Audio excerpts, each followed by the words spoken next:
বাংলাদেশের সরকারি চাকরি পাওয়া মানে যদি সফলতা হয়, তাহলে লাখ লাখ পোলাপাইন 48 পৃষ্ঠার পাসপোর্ট বানিয়ে প্রবাসী হইতো না। বিষয়টা কেমন জানি চুদিং পং হয়ে গেল না? হ্যাঁ, ওই 48 পৃষ্ঠা বানাইতে লাগে 18 থেকে 20,000 টাকা, আর একটা সরকারি চাকরিতে অ্যাপ্লাই করে 18 থেকে 20,000। সফলতা তুমি কি বুঝো ভাই? এখানে হচ্ছে একটা হচ্ছে সৈনিক আর একজন হচ্ছে প্রবাসী। উনি হচ্ছে রেমিডেন্স যোদ্ধা আর সৈনিক হচ্ছে দেশের যোদ্ধা। তো আমি দেখতেছি যে প্রবাসী যে ভাইটা উনি হচ্ছে অনেকগুলো ভিডিও মেক করছে যে উনি বিদেশে গিয়ে লাখ টাকা কামাচ্ছে।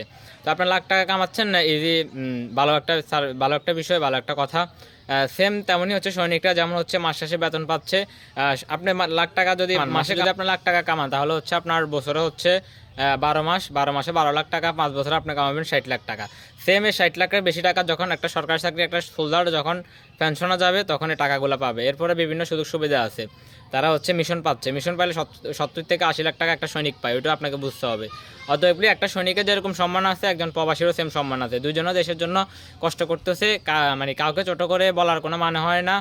সো এগুলা থেকে দূরে থাকুন সবাই। মাইন্ডেড। আল্লাহ হাফেজ।